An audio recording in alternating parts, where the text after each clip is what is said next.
Hi guys, Dave Patterson here with the Fitlot Guild, and I know it's been quite a while since I've posted anything on the YouTube channel. I want to apologize for it being actually a little over a year since anything was posted, but I have been fighting some relatively significant health problems, and the recovery period has been much longer than anticipated, so I do apologize for that. I'm coming to you today on Easter Sunday to discuss the resurrection of Jesus Christ and the proclamation of the gospel and the fact that it's never been more important than it is in these turbulent times in which we live. But don't get discouraged by the agnostics and the atheists who refuse to acknowledge that there is a God, or acknowledge that there is an afterlife, or acknowledge that the resurrection of Jesus Christ actually happened. Don't get discouraged by that. Often, when atheists and agnostics rail against the veracity of Christ's resurrection, it isn't based on a scientific, data-driven argument, but rather this unwavering attachment to the idol of autonomy or self-governance, where the most important thing is not that they make a rational, thought-provoking argument to bolster their case, where they say, we don't believe in this God, we don't believe in this Christ. It's that they remain true to the old Sinatra classic, I did it my way. And that's what a lot of it is about. I want to read to you a piece that I posted on Facebook back in November of 2024, about 5 months ago.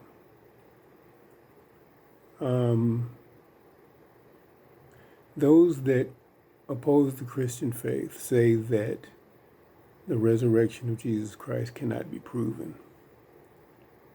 But it can and is conversely argued that many have made nothing short of a Herculean effort over the past 2 millennia to attempt to refute the resurrection of Christ, and have had absolutely zero progress with that particular initiative.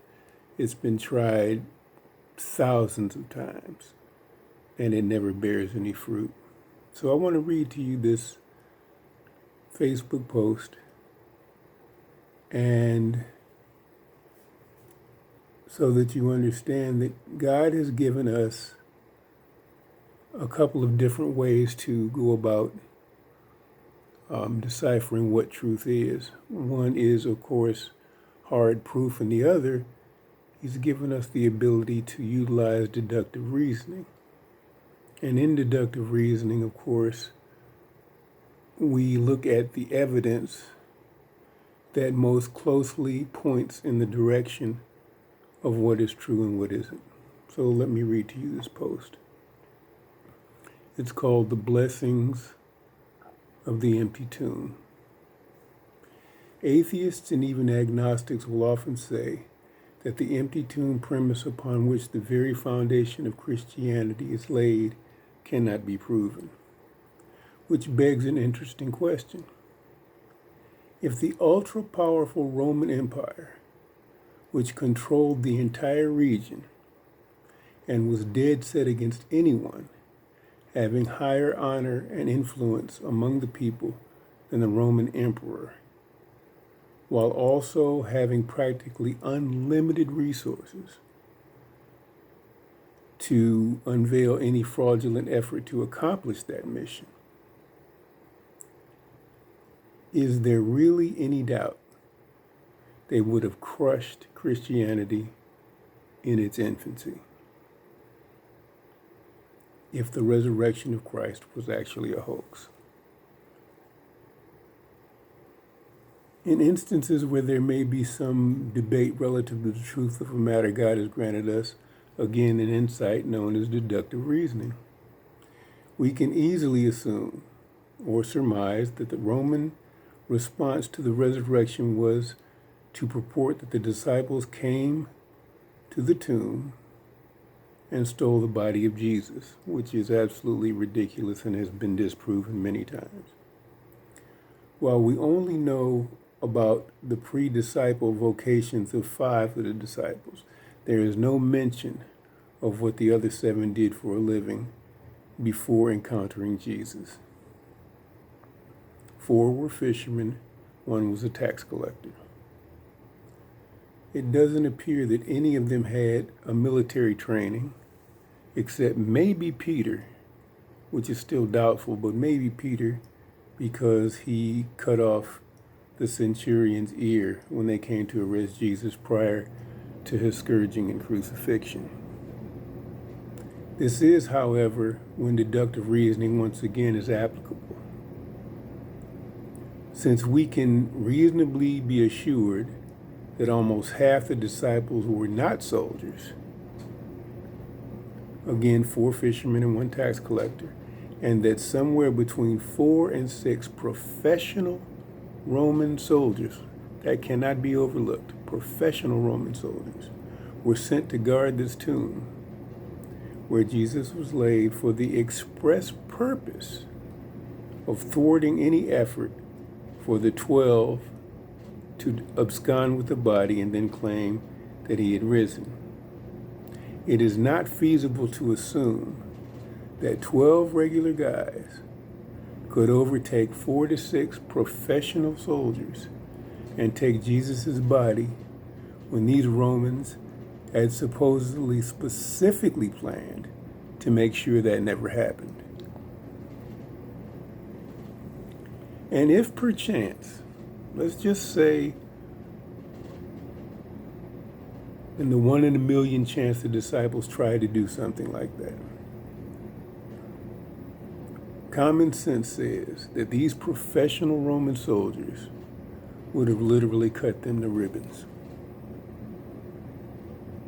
Not only did this not happen, but again, with the vast resources of the Roman government, Jesus' body was never found, even though an all-out effort was mounted to find it, given the resurrection's threat to Roman rule. There are even multiple documents, both biblical and extra-biblical, that confirm that Jesus was seen post-resurrection by as many as 500 people at the same time. We live in a time where objective truth has been exchanged for subjective belief, because it often allows the naysayers to dodge objective truth in the laws and statutes of a sovereign God, if only temporarily, which it is, it's only temporary. Let us bask in the sunlight of what we know is objective truth, being fully confident that in the grand scheme, it doesn't matter who sits in Congress, it doesn't matter who sits in the U.S. Senate, it doesn't matter who's on the Supreme Court or even the Oval Office. The sovereign God of the universe is and has always been in charge, and we joyously look forward to his return. Okay, so that's the posting. And having said that, that's going to do it for this edition of the Fitlot Guild. Again, many apologies for it taking a year to get back online, to get back on the channel and post some content. But again, many health issues and a long recovery period, and we're still not quite at 100%, but we're doing what we can. So that's going to do it for this edition. And as always, remain humble, be genuine, and let Yeshua illuminate your path. Our goal is to return before the end of April and do a part 2 where we sort of recap today's message. But we'll also be discussing some things we didn't discuss today, which is why the proclamation of the gospel of Jesus Christ must always remain the prime directive. And also, something curious, why the initiative to rectify social injustice moves at such a snail's pace, irrespective of the resources and effort expended over the course of multiple decades to make sure that happened. We'll talk about that too. Okay, guys, until next time, take care.